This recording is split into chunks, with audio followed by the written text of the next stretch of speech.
internationale puisqu'elle commémore le travail de tous ceux qui ont travaillé pendant l'année.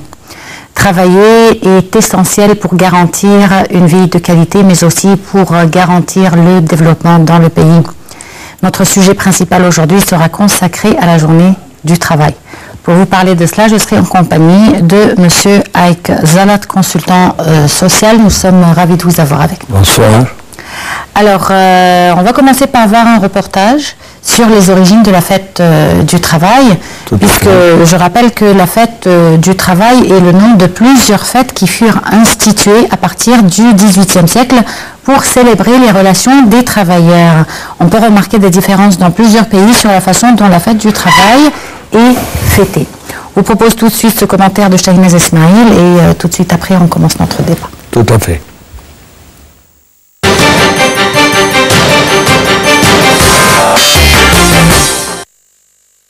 Le 1er mai est né aux États-Unis des luttes des travailleurs de Chicago pour l'obtention de la journée de 8 heures et de la répression qui s'en est suivie en 1886. La deuxième internationale socialiste l'instaure comme une manifestation internationale des travailleurs en 1889. La naissance du 1er mai est donc marquée par la lutte syndicale, la revendication d'une amélioration de la condition salariale, les valeurs de solidarité internationale. L'origine du 1er mai remonte à 1886, lorsque des ouvriers américains, tout particulièrement à Chicago, se sont mis en grève pour demander entre autres la réduction de leur temps de travail. L'initiative a dégénéré en affrontement et a coûté la vie à plusieurs ouvriers. Le mouvement ouvrier international a alors décidé en 1889 de faire du 1er mai une journée revendicative internationale, avec pour objets centraux la question du temps de travail et la journée de 8 heures. En souvenir de ce succès, les syndicats européens, quelques années plus tard, instituent une journée internationale des travailleurs ou fête des travailleurs destinée à se renouveler tous les 1er mai. Au 4e congrès de l'American Federation of Labor en 1884, les principaux syndicats ouvriers des États-Unis s'étaient donné 2 ans pour imposer aux patrons une limitation de la journée de travail à 8 heures. Ils avaient choisi de débuter leur action un 1er mai parce que beaucoup d'entreprises américaines entamaient ce jour-là leur année comptable. Arrivé le 1er mai 1886 aux États-Unis, une très forte pression des syndicats sur le patronat et le gouvernement permet à environ 200 000 travailleurs d'obtenir la journée de 8 heures. Un grand nombre de travailleurs obtiennent immédiatement satisfaction de leur employeur. Mais d'autres, moins chanceux, en nombre d'environ 340 000, doivent faire grève pour forcer leur employeur à céder. Le 3 mai, une manifestation fait 3 morts parmi les grévistes de la société McCormick Harvester à Chicago. Une marche de protestation a lieu le lendemain et dans la soirée, tandis que la manifestation se disperse à Hamcourt Square. Il ne reste plus que 200 manifestants face à autant de policiers. C'est alors qu'une bombe explose devant les forces de l'ordre. Elle fait une quinzaine de morts dans les rangs de la police. 3 syndicalistes sont jugés et condamnés à la prison à perpétuité. 5 autres sont pendus le 11 novembre 1886, malgré des preuves incertaines.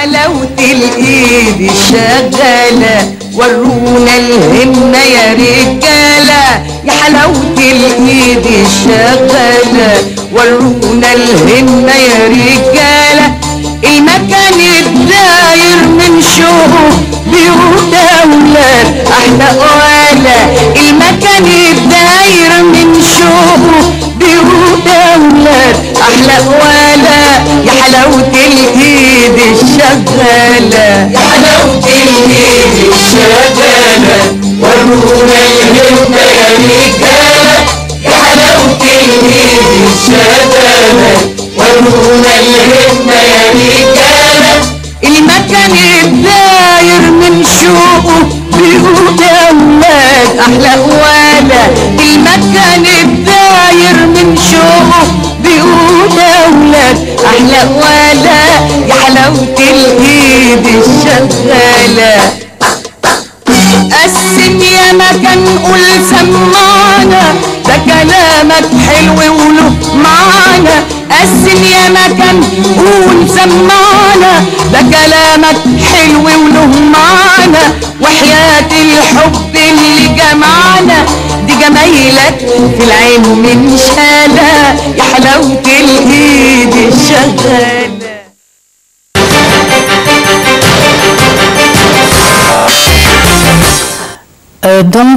Monsieur Aik Zalat, on voudrait tout d'abord parler des conditions générales du travail en Égypte. Comment est-ce que vous les évaluez? À ma connaissance, les conditions de travail en Égypte devraient s'améliorer, d'une part. Et d'autre part, dans l'amélioration, il faudrait qu'il y ait une plus grande motivation. Et cette motivation devrait avoir lieu évidemment et particulièrement au niveau du gouvernement. Étant donné que l'ouvrier du gouvernement, donc l'employé du gouvernement, se considère un peu figé. Parce qu'il se dit, bon, je suis au gouvernement, je ne vais pas avancer, je vais gratter chaque quelque temps une rentrée un peu plus importante ou plus substantielle, mais je ne serai jamais à l'aise. Étant donné que ça marche avec le temps, l'expérience, l'âge et le savoir. J'ai bien l'impression que ce critère est en train de changer. Ce qui est bien pour le pays, ce qui est mieux pour les ouvriers et ce qui est certainement beaucoup plus bénéfique au niveau de pouvoir positionner le pays industriellement à ce qu'il aurait pu être ou ce qu'il a été dans le passé. Je pense que le gouvernement, donc à la tête les dirigeants du gouvernement, les responsables du pays, sont en train de planifier tout ça.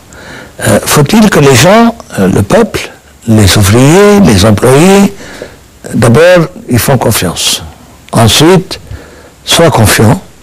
Et finalement, si je peux dire, le sentiment profond de vouloir aller de l'avant pour pouvoir progresser. Parce que, comme on dit dans l'exemple, une main plus une main plus une main, ça crée la force.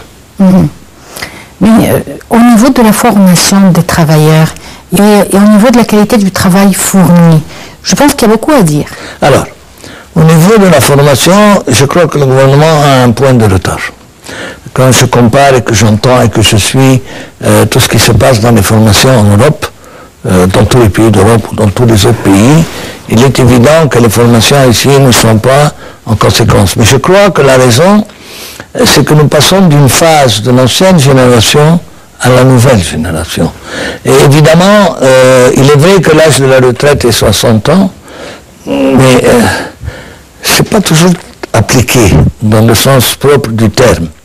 Et c'est vrai que l'expérience des gens de 20 ans de travail ou 30 ans de travail sont de loin supérieures à celles qui ont fait, des personnes qui ont fait des études très élevées ou très poussées, mais sans expérience. Alors, je crois qu'il faut un certain temps pour passer de la phase A à la phase B, c'est-à-dire de la génération d'avant à la génération actuelle, pour pouvoir commencer à entreprendre et à envisager des formations au niveau de la nouvelle génération. Mmh. On a aussi l'âge de la retraite qui est 60 ans en Égypte. Et parfois, à 60 ans, les employés ont beaucoup d'expertise, sont très utiles à l'endroit où ils travaillent et sont encore en forme pour travailler. Donc, est-ce que vous êtes pour la retraite ou pour la retraite à cet âge ou bien un peu plus tard, comme dans certains pays? Et dans certains domaines aussi, les juges, ils prennent la retraite à 70 ans, je pense. Je veux vous dire, bon, c'est vrai que les juges, c'est la tête, tandis que les ouvriers, c'est le corps. Mmh. Beaucoup plus que la tête, la force, l'énergie, la résistance, etc. Mais je crois, si je ne me trompe pas, que la bonne majorité de ceux qui prennent les retraites, qui sont encore en bonne santé, en bon état et capables de travailler, vu leur expérience, vont dans le secteur privé. Je pense que la majorité des gens expérimentés vont dans le secteur privé. C'est pour ça que je m'imagine que le secteur privé a dépassé le secteur de l'État. C'est vrai que dans le secteur privé, il y a des jeunes qu'on forme, mais à la base, l'élément basique, ce sont les personnes d'expérience. Et je crois que là, je réponds un peu à votre question, tout en ne donnant pas une explication, faut-il prolonger l'âge de la retraite ou pas? Il est vrai que l'homme aujourd'hui vit plus longtemps qu'autrefois, donc forcément on peut réadapter l'âge de la retraite. Mais ce n'est pas une règle, parce que malheureusement nous sommes dans un pays où la population est enclin à des maladies, beaucoup plus que d'autres pays, vu le manque d'hygiène, vu le manque de développement, vu le manque de culture, vu la pauvreté, etc. Donc il faut savoir tenir le bâton du milieu, comme on dit, et essayer d'aller dans la formation et dans la programmation pour les générations futures. Quelles sont les choses ou les avantages et les inconvénients du secteur privé et du secteur public auxquels les jeunes doivent faire attention en choisissant dans quel secteur ils voudraient travailler? Selon ce que je sais de par mon vécu en 2 étapes dans ce pays, qu'est l'Égypte, il y a 2 mentalités. Il y a la mentalité des jeunes qui n'ont pas la culture suffisante et l'instruction suffisante et l'enseignement nécessaire, qui se disent et pensent encore que le gouvernement est une garantie pour la retraite. Alors ils rentrent, ils ne veulent plus sortir, ça ne les intéresse pas beaucoup d'avancer, ils se disent que tôt ou tard ils vont avoir leur retraite, qu'ils seront tranquilles. Et comme il y avait beaucoup de laisser aller, beaucoup plus dans le temps que maintenant, vu qu'après la révolution et la nouvelle politique des dirigeants est de promouvoir ce pays à un niveau beaucoup plus élevé et beaucoup plus avancé, je pense qu'il y a un éveil, pour ne pas dire un réveil. Tandis que dans le secteur privé, ce qui je dirais peut-être m'attriste, c'est que les jeunes changent de métier. Autrefois, nous, dans notre première jeunesse, on se lançait dans une direction, ou dans une entreprise, ou dans une société, on voulait faire carrière. Aujourd'hui, les jeunes, malheureusement, ils sont conditionnés par 2 secteurs ou par 2 critères qui sont le pouvoir, donc l'argent. Avec l'argent, ça donne le pouvoir, ça donne les facilités, donc les rentrées d'argent, le bénéfice, le gain. Et la deuxième, la formation technique, technologique. Alors, comme la technologie va à pas de géant, et ils doivent pouvoir suivre, sinon il y aura d'autres jeunes qui vont venir après eux, qui seront adoptés à cette nouvelle technologie, ce qui n'est pas le cas du gouvernement. Alors, si vous voulez, il y a 2 pensées, 2 écoles, 2 attitudes. Est-ce qu'il y aura jumelage entre ces 2? Je ne pense pas. Mais il y aura amélioration. Il faudra que la jeunesse gouvernementale, si je peux dire ainsi, ou la jeunesse du peuple s'améliore. Et l'amélioration, il n'y a pas de secret, c'est d'abord et avant tout et au départ, et dès sa naissance, l'enseignement. C'est l'enseignement qui fait la différence. Que ce soit des gens du gouvernement, des gens du secteur privé, dans tous les pays du monde, c'est pareil. C'est l'enseignement qui fait la différence. Or ici, l'enseignement est offert, il est donné, il est garanti, beaucoup plus à ceux qui ont les moyens qu'à ceux qui n'en ont pas. Parce que ceux qui n'ont pas les moyens se considèrent inférieurs. Et du fait qu'ils se considèrent inférieurs, ils admettent ils admettent la différence. Or, j'ai entendu dire par le président de la République qu'il allait créer ou établir une loi où il allait défendre l'enseignement privé, c'est-à-dire les leçons privées, les professeurs, qu'il y aurait un règlement. Une loi qui défend les cours privés? Quelque chose comme ça. Je ne pense pas. Ou que les professeurs, je pense, des écoles publiques, je pense surtout des écoles publiques, que les professeurs puissent donner des leçons privées, parce que ce que j'entends, et ce qui ne m'étonnerait pas, c'est que dans les écoles publiques, le professeur n'enseigne pas, parce qu'il n'a aucun intérêt à enseigner. Mais ce que le président... Quand il enseigne à l'hamish. Justement. Voilà. Et c'est pour ça que le président, ce qu'il voudrait améliorer, il voudrait améliorer la qualité de l'enseignement dans les écoles, non par les cours privés, puisqu'il estime que la qualité de l'éducation est un travail, est un droit à tous les enfants, donc je pense qu'il travaille dans ce sens. Mais de toutes les manières, l'enseignement en Égypte, même l'enseignement de qualité, il n'est pas lié au marché du travail. Non, il n'est pas lié au marché du travail, malheureusement, ce qui n'est pas le cas en Europe. Exactement. Pas du tout le cas. Comment ça fonctionne en Europe? En Europe, c'est très simple, les étudiants n'ont pas le choix, c'est une réglementation qui fait partie de leurs études et de leurs notes et de leur avancement. En été, ils ont 1 mois de stage. Et que dans certaines universités, c'est elle qui choisit l'emploi à l'universitaire, à l'étudiant. Ce n'est pas l'étudiant qui va chercher un travail. C'est très différent. Ça fait partie de ses notes. Alors forcément, et je suis bien placé pour le savoir parce que mes enfants ont passé par là. Ils n'avaient pas le choix. Mais croyez-moi que quand ils ont fini, qu'ils ont pris leur diplôme, ils avaient les portes ouvertes. Parce qu'ils avaient même l'expérience. Et ça fait une grande différence. C'est comme les médecins qui sont obligés de faire 2 ans de stage. C'est un peu ça. Voilà, si vous voulez.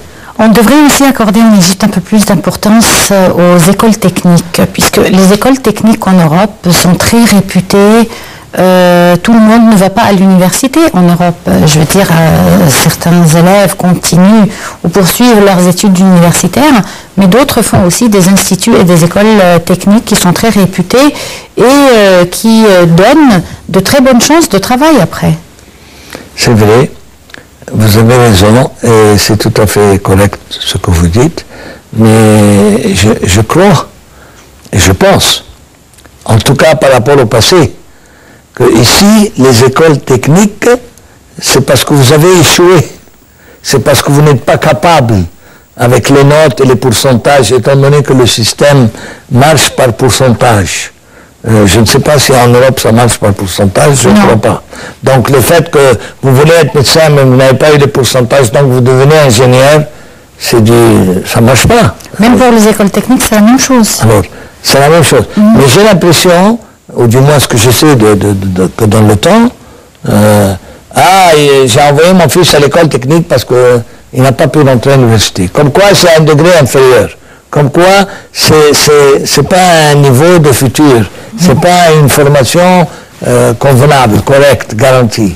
Alors que c'est faux. Mais pour le développement, je pense, de l'économie égyptienne aujourd'hui, on a besoin de ces travailleurs. Alors, il faudrait que le gouvernement envisage sérieusement ce point et forme une organisation qui soit rattachée au ministère de l'Enseignement et de l'industrie. Et de l'industrie, évidemment, en collaboration, pour pouvoir former cette jeunesse qui, elle, ne demanderait pas mieux, qui, elle, ne veut que ça. Mais la jeunesse aussi, faut-il qu'elle soit convaincue.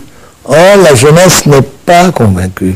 La jeunesse n'est pas convaincue parce qu'ils sont stigmatisés par la société, comme quoi ce sont les élèves qui n'ont pas réussi. Voilà. Pourtant, il y a quelques années, il y avait une initiative égypto-allemande d'école technique où on proposait, je pense que les élèves étudient la mécanique, je pense. Vous parlez comme l'école Tom Bosco. Voilà. Le Tom Bosco a formé des ingénieurs et des gens très capables qui se sont installés dans les plus grosses boîtes et dans le monde entier. Exactement. Et dans tous les pays arabes. On devrait multiplier ces écoles, je pense. Je pense que c'est en train de se faire, parce que je peux vous dire qu'à ma connaissance et dans le niveau des secteurs que je touche, il y a aujourd'hui, par exemple, une variété d'écoles pour le cinéma, pour le théâtre, pour le dessin, pour la peinture, alors que ces écoles n'existaient pas. C'est très bien. Et c'est des formations qui vous permettent que quand vous sortez, après avoir acquis l'expérience et le savoir et l'enseignement nécessaire, vous êtes déjà formé pour prendre je dirais pas un poste, de direction, mais prendre un poste respectable, à partir duquel vous allez tout simplement mettre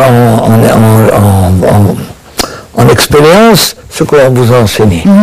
Même outre les cadres, même pour les petits travailleurs et les petits fonctionnaires, puisque ceux-là, ils font beaucoup de travail. Quand on les compare par exemple aux ouvriers asiatiques, japonais ou chinois, on remarque que ceux-là, ils s'appliquent vraiment, ils sont très minutieux dans leur travail. Mais les autres, ceux que nous avons aujourd'hui, il y a un manque de rigueur dans leur travail. Pourquoi il y a un manque de rigueur? D'après la déduction du savoir, je crois que le manque de rigueur vient du manque de conviction, comme vous l'avez dit tout à l'heure, qui à la base est en rapport avec la foi que vous avez pour comment dirais-je, pas le développement, mais pour la grandeur de votre pays. Les gens n'ont pas cette profonde croyance, cette profonde conviction qu'en parole, en parlant de l'Égypte, mais toujours l'Égypte d'autrefois, l'Égypte de Pharaon, l'Égypte de 7000 ans. Je n'ai pas entendu quelqu'un me parler de l'Égypte de demain. Je n'ai pas entendu quelqu'un me dire, à part que oui, l'Égypte a toujours été là, elle a toujours passé par des hauts et des bas, mais elle est toujours là, mais ça ne sert à rien d'être là. Il faut savoir avancer, il faut savoir s'améliorer. Alors moi, évidemment, quand j'entends tout ça, je ne critique pas. Au contraire, je leur dis, oui, c'est très bien, mais vous devez parler de l'Égypte de demain qui est celle de vos enfants. Qu'est-ce que vous voulez pour vos enfants? Vous ne voulez pas une vie meilleure? Vous ne voulez pas une vie plus agréable, une vie plus sûre, une vie plus, comment dirais-je, plus ouverte, plus instruite, plus respectable? Évidemment, tout le monde me dit que oui. Je dis, mais le oui, il faut y faire. Ça ne suffit pas de dire oui. Alors. Bon, du moment que la qualité du travail de ces travailleurs est à la base du développement de l'économie égyptienne, nous allons jeter un aperçu rapide sur l'économie égyptienne qui figure parmi les économies les plus variées du Proche-Orient, du fait que les secteurs du tourisme, de l'agriculture, de l'industrie et des services contribuent à des taux quasi équivalents au produit national. Nous allons voir tout de suite un reportage concernant l'économie égyptienne et ses secteurs très variés.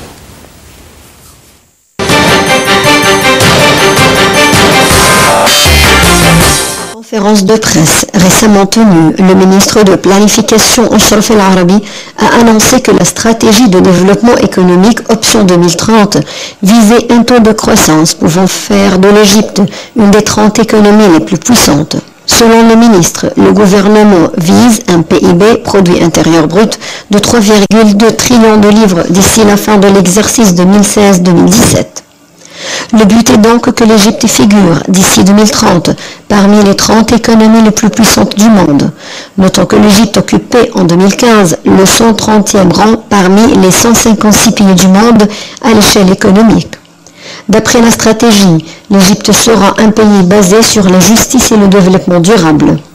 Il s'agira d'une économie basée sur la concurrence, la diversité, la connaissance, l'innovation, une économie qui exploitera le génie de l'emplacement ainsi que celui de l'homme.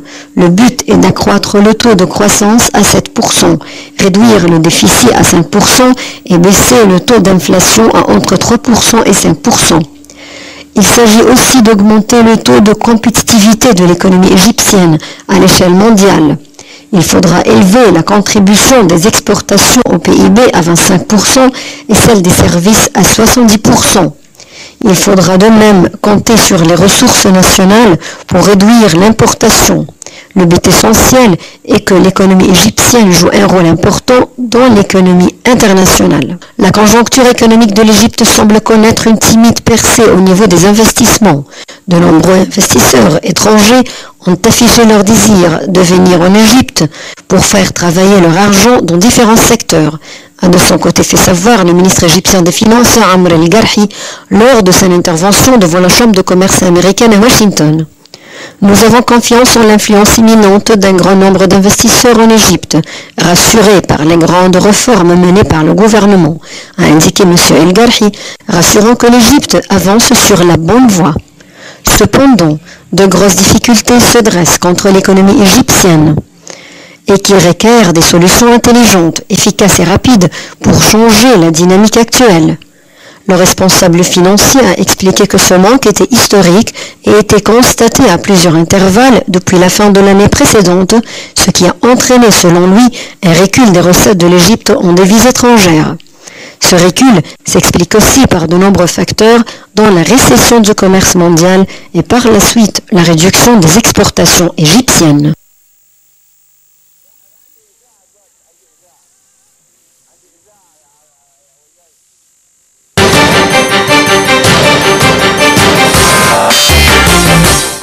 Pour parler donc de l'économie égyptienne et de ses différents secteurs, nous avons en ligne M. Antoine Cher, membre de la Chambre du commerce franco-égyptienne. Bonsoir.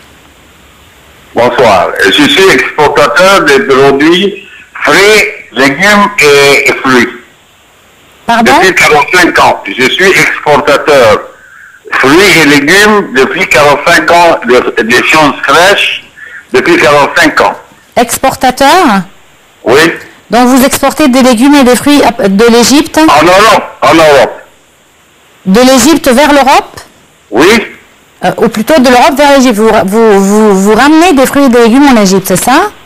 J'exporte nos fruits égyptiens et légumes en Europe depuis 45 ans. J'étais seul 20 ans, il n'y avait pas un exportateur. Et maintenant, il y a une cinquantaine, en 80, en 70, je ne sais pas. Et quels fruits et quels légumes? Je commence le raisin en mai, le 10 mai, le 5-10 mai, puis nous arrêtons août et septembre, et nous commençons les haricots verts en octobre.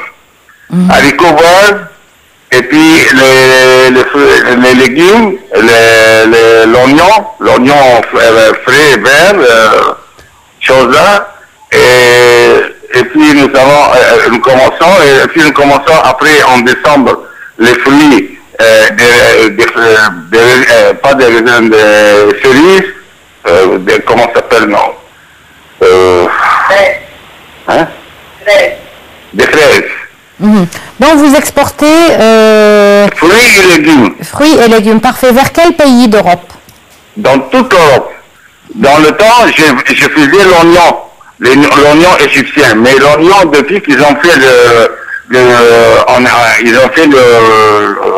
ils ont changé. L'eau est devenue, il n'y avait pas d'eau avant, et maintenant avec l'eau, les oignons, on ne peut plus les exporter.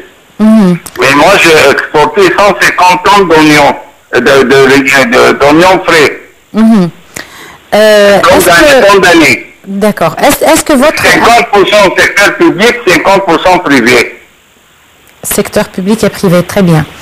Est-ce que votre activité économique a été affectée ces 5 dernières années à cause des événements qui se sont produits en Égypte? Enfin, c'est-à-dire nous avons diminué. Nous avons diminué l'exportation.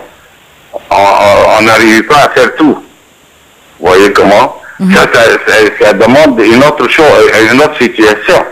Je ne veux pas dire maintenant que nous essayons de faire le maximum. Nous essayons de faire le maximum. Et chaque jour, j'envoie par avion et par bateau. Chaque jour.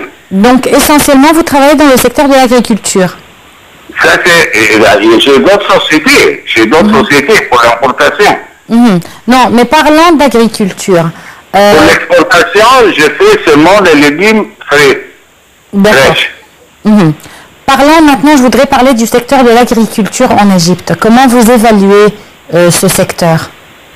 C'est-à-dire, nous avons travaillé dans le temps trop bien, mieux qu'aujourd'hui, et on n'avait pas de problème.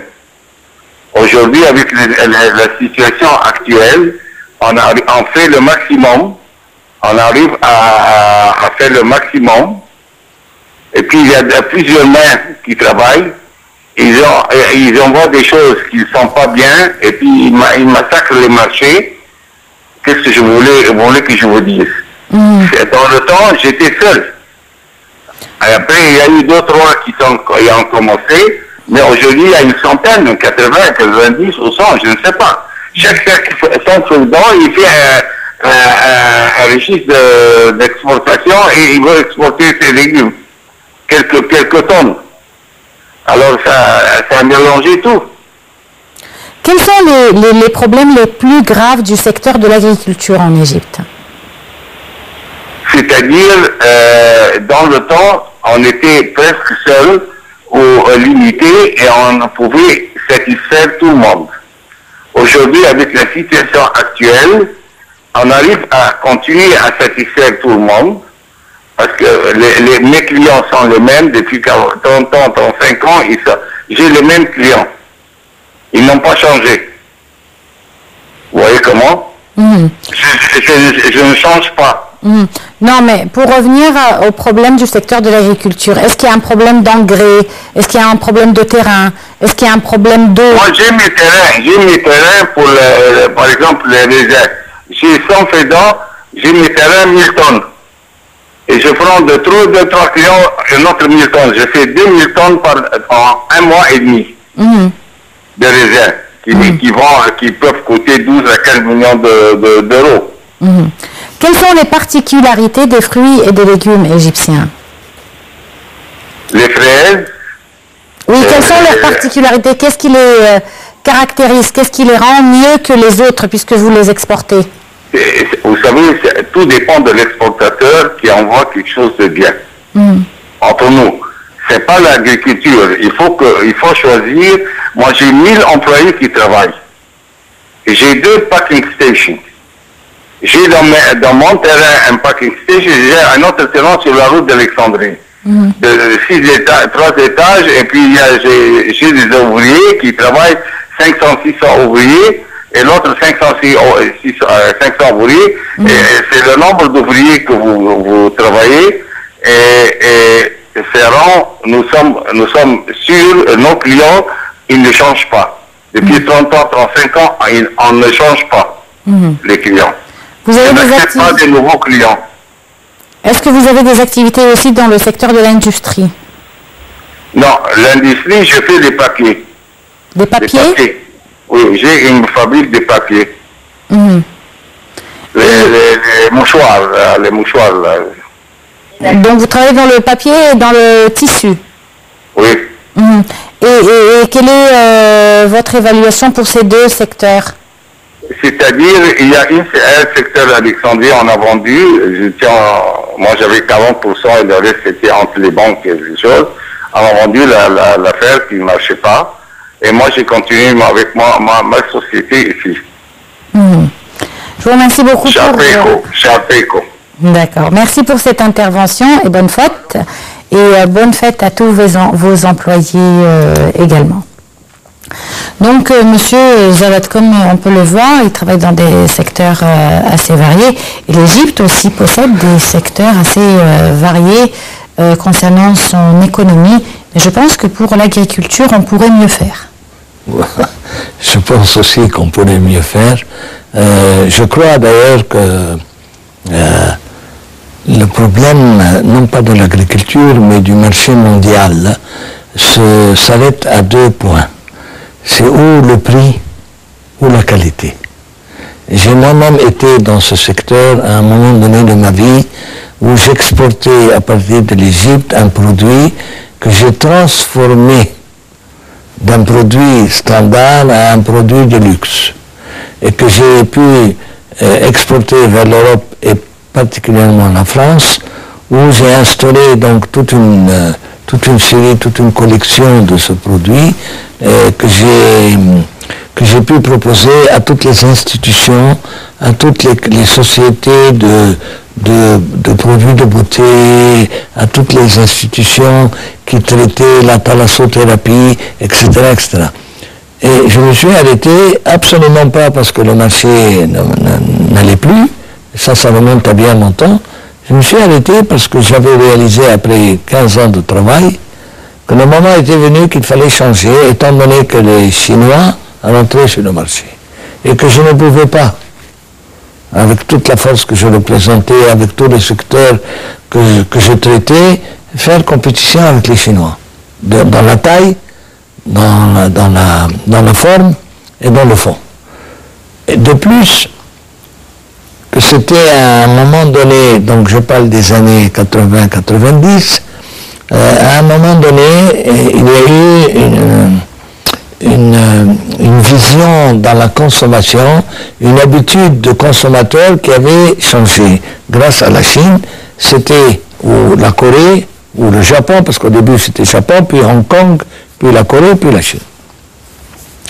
Achète mon marché, utilise et jette. Alors que moi je faisais un produit à longue vie. Aujourd'hui, nous revenons vers le produit naturel, vers l'élément naturel, vers le bio, et de plus en plus, et c'est des cycles.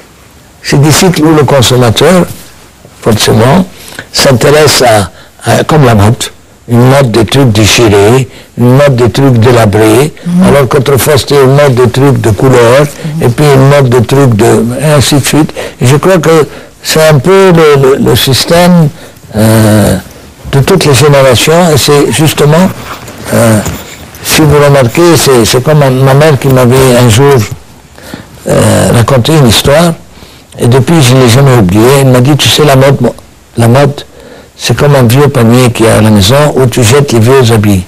Et tu cumules, au bout de 10 ans, tu mets ta main au fond du panier et tu sors ce que tu portais il y a 10 ans, c'est à la mode aujourd'hui. C'est ainsi. Et c'est un peu pour tout et partout. Mais à votre avis, pourquoi le marché chinois aujourd'hui, il domine les marchés du monde?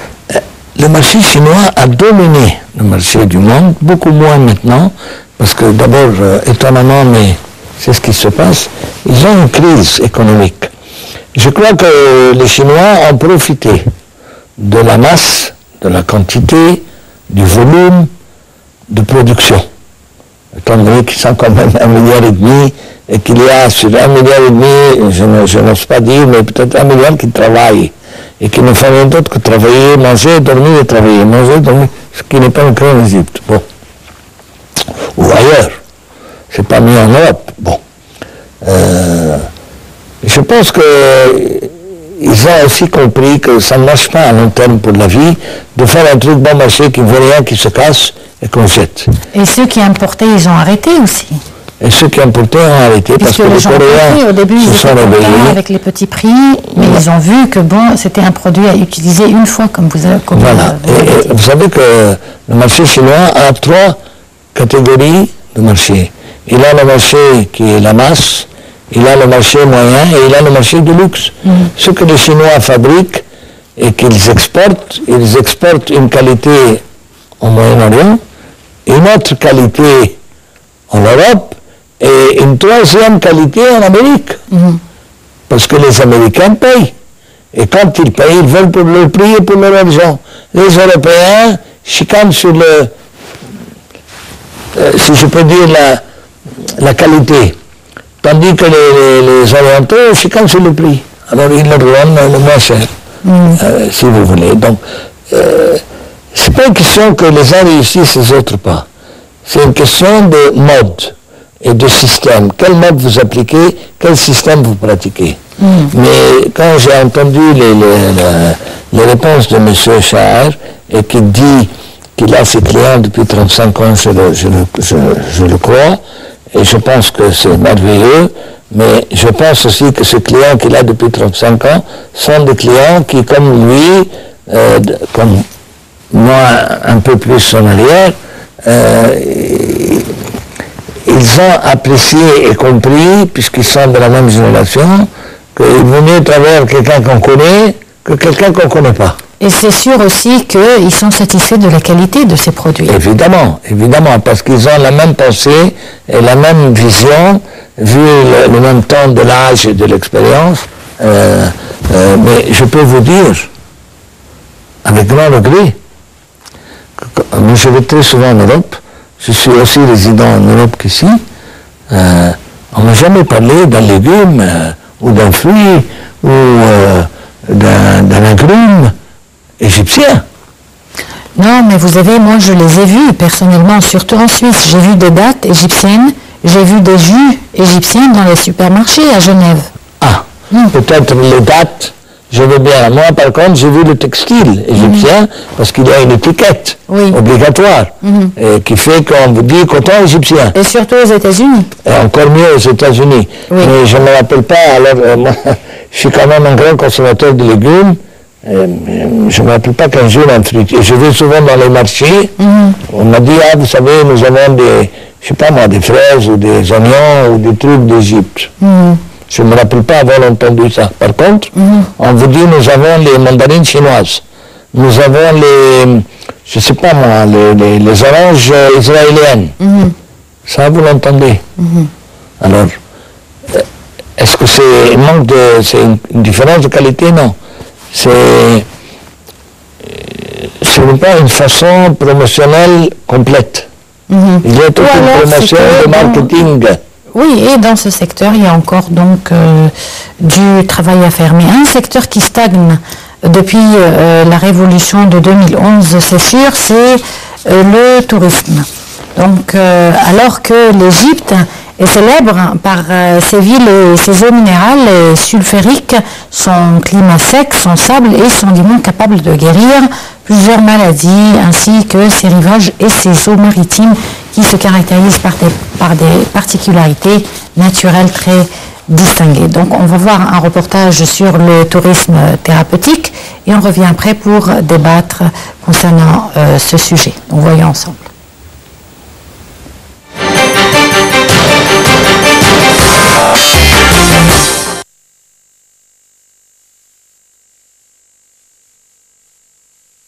L'Égypte a occupé une position distinguée sur la carte du tourisme thérapeutique et attire tous ceux qui désirent se soigner. Les touristes y arrivent de tous les coins du monde pour jouir du climat sain et suivre un traitement médical et naturel par des médecins spécialisés et dans des hôpitaux modernes équipés en appareils sophistiqués tout en visitant les différents sites touristiques de l'Égypte. La composition chimique exceptionnelle des eaux minérales, du sable, et l'abondance du limon qui se trouve dans ces sources aide à guérir des maladies de l'appareil digestif, de l'appareil respiratoire, des maladies cutanées et le rhumatisme que l'on soigne par l'enterrement du corps dans le sable. D'autre part, les eaux de la mer Rouge, par leurs composants chimiques et leurs récifs coraux, aident à la guérison du psoriasis. Le tourisme thérapeutique est assuré dans plusieurs autres sites d'Égypte qui ont acquis une célébrité historique telle que Helwan, Ain Sian, Ain Soukhna, Hurghada, Fayoum, la région des oasis, Aswan, le Sinaï et enfin la ville de Safag, qui est située sur la mer Rouge et qui dispose de tous les facteurs du tourisme thérapeutique. Elle tient sa célébrité des sables noirs qui favorisent la guérison de maladies cutanées. Les anciens Égyptiens pensaient que l'homme, rené après sa mort, peut vivre une vie éternelle. C'est pourquoi ils ont tenu à enterrer les corps des morts dans des tombeaux bien fermés et dans des lieux secs pour éviter l'infiltration de l'eau à l'intérieur des pyramides. Le processus de la momification se fait par des savants et des médecins qualifiés capables de manipuler toutes les matières pharmaceutiques et chimiques naturelles. Les découvertes antiques laissées par Imhotep tout au long de l'histoire ont mis en relief l'importance médicale et curative de plusieurs sites de l'Égypte.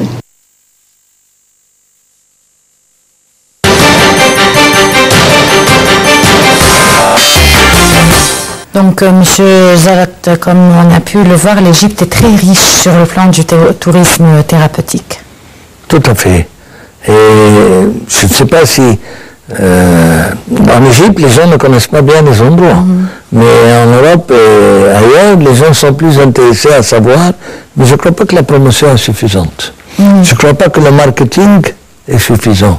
Parce que comme ce sont des secteurs privés, je ne pense pas que le ministère du Tourisme s'intéresse tellement à ce secteur. Oui, il s'intéresse à la mer Rouge. Mais quand il parle de la mer Rouge, il ne parle pas de Safag, où on peut faire des bains de boue. Il ne parlerait pas des oasis, particulièrement, je crois, l'oasis de Siwa, où on peut faire des traitements. Il ne parlera pas de ça. Il parlera des sites.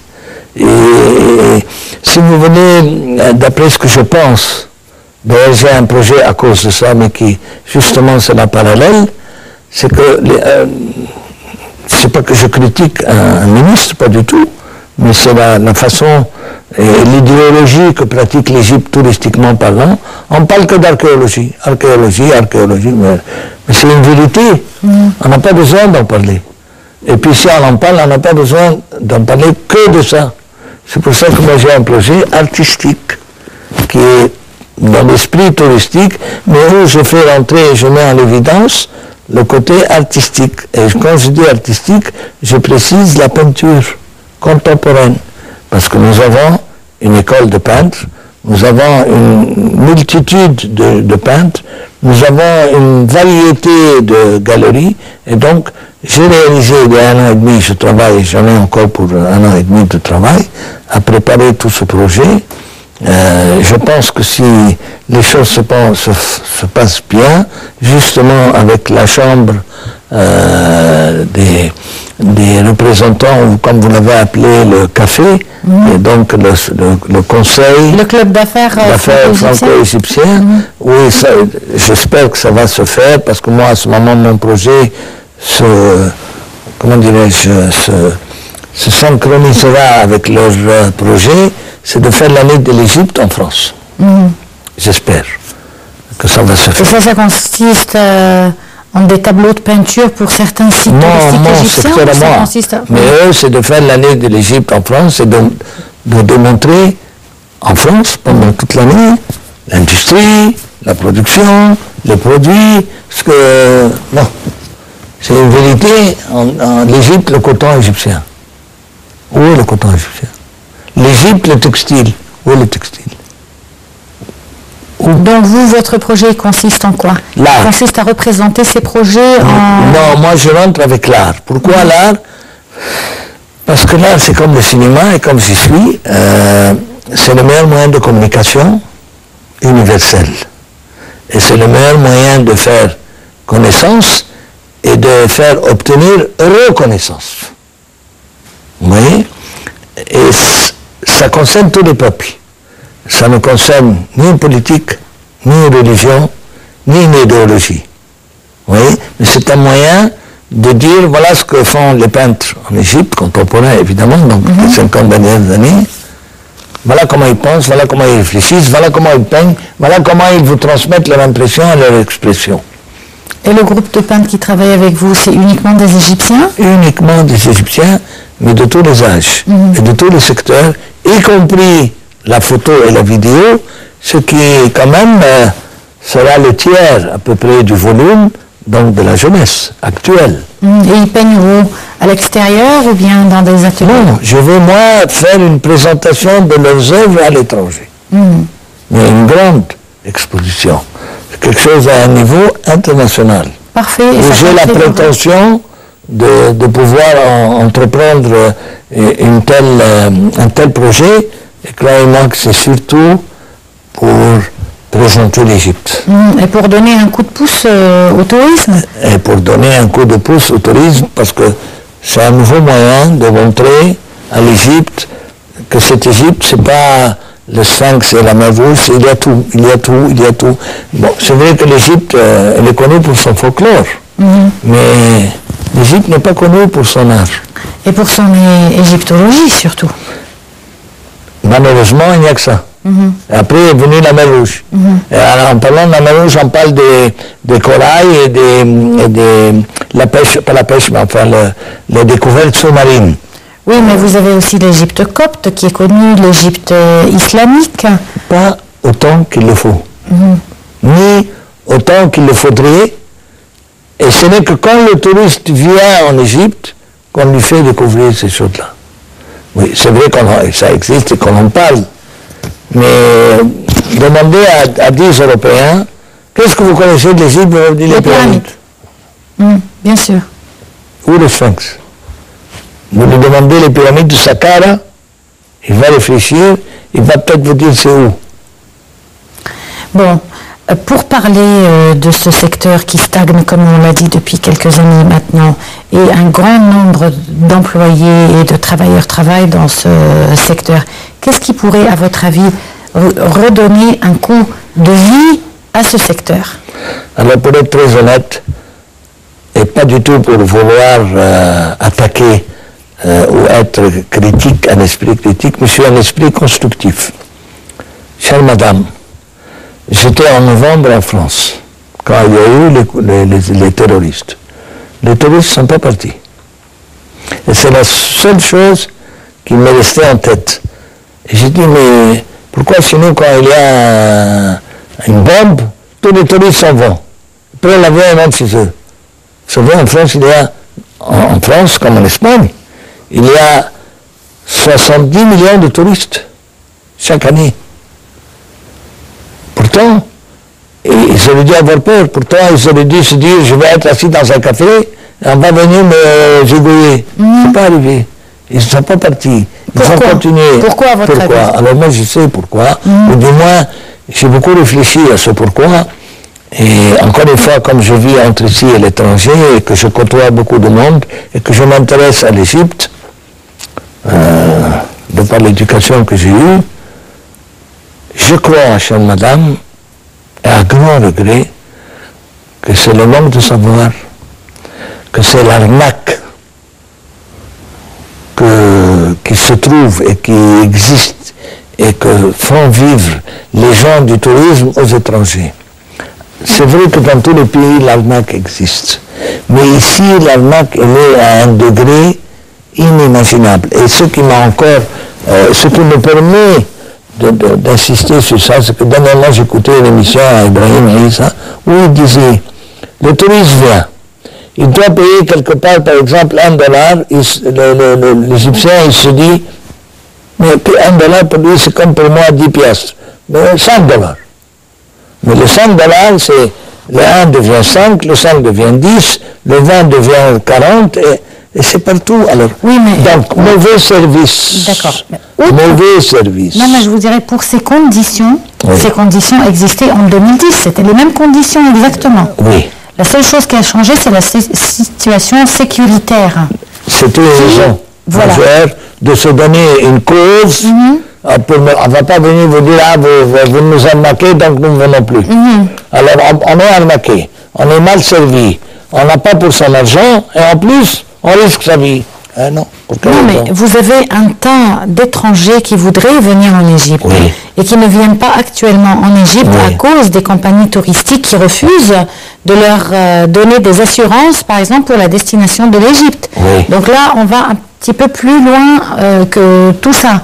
Pourquoi, à votre avis? Ça s'est produit pour l'Égypte et ça ne s'est pas produit, comme vous l'avez dit, pour la France. À mon avis, parce que c'est une question d'éducation. Quand vous allez en France, vous allez n'importe où. En France, en Suisse, en Italie, en Espagne, peu importe. Je crois même dans les pays arabes. Oui, je crois. Moi, je ne vais plus maintenant dans les pays arabes, mais j'ai beaucoup été. Je crois que même dans les pays arabes, c'est comme en Europe. Vous voulez savoir quelque chose, c'est indiqué. Vous voulez connaître un prix, c'est indiqué. Vous voulez demander sur un système de tour ou d'entrée quelque part, c'est indiqué. Alors qu'ici, rien n'est indiqué. Donc vous parlez question service, question conduite aux gens qui travaillent dans le secteur du tourisme par rapport aux touristes. Mais on peut dire quand même que ça ne représente pas la majorité des gens qui travaillent dans le tourisme. C'est malheureusement l'image qu'a construit le peuple, les Égyptiens, les gens qui sont dans le tourisme vis-à-vis de l'étranger. Le touriste qui vient, de qui on veut profiter. Mais on peut profiter, mais on n'a pas besoin, en profitant, de lui faire croire que nous, on comprend et que lui ne comprend rien. C'est lui qui comprend et c'est nous qui ne comprenons pas. Soyons honnêtes. Vous rentrez dans un hôtel, vous ne pouvez pas voir les prix indiqués. Vous allez dans n'importe quel hôtel. Tout ça, c'est des choses auxquelles on devrait... le ministère du Tourisme devrait, au lieu de faire comment on appelle ça, participer à des foires et faire des grands stands et mettre les photos de Néfertiti, ils devraient s'intéresser aux causes du problème. Et les gens qui s'occupent du tourisme doivent être formés. Il faut des formations. Il faut qu'à partir de l'aéroport, quand arrive l'étranger, ils ne se sentent pas attaqués par celui qui veut lui donner une voiture, par celui qui veut... Moi, quand je sors de l'aéroport, il y a peut-être 20 personnes qui me disent « Taxisseur, taxisseurs. Mais écoutez, nous, on ne se rend pas compte parce que nous vivons dans ça. Moi, quand j'arrive en Europe, je me dis, je le dis avec toute sincérité, mais si je tombe, personne ne va s'occuper de moi. Personne ne va se dire, mais qui est ce monsieur qui est tombé? C'est les deux extrémités. On s'en fout totalement et on veut étouffer le bonhomme ou le touriste. Je vous comprends, vous comprends et vous avez raison. Voilà. En tout cas, on vous remercie beaucoup d'avoir été parmi nous aujourd'hui. On vous remercie aussi de nous avoir suivis. Je pense que la conclusion, comme M. Aïk Zalat l'a dit, tous les secteurs devraient essentiellement s'occuper de la formation de leurs fonctionnaires. La formation est essentielle, non seulement pour garantir une qualité du travail, mais aussi pour donner une plus grande satisfaction aux clients. Je vous remercie d'avoir été parmi nous et encore une fois, bonne fête à tous les travailleurs. Au revoir et à demain avec un nouveau colloque.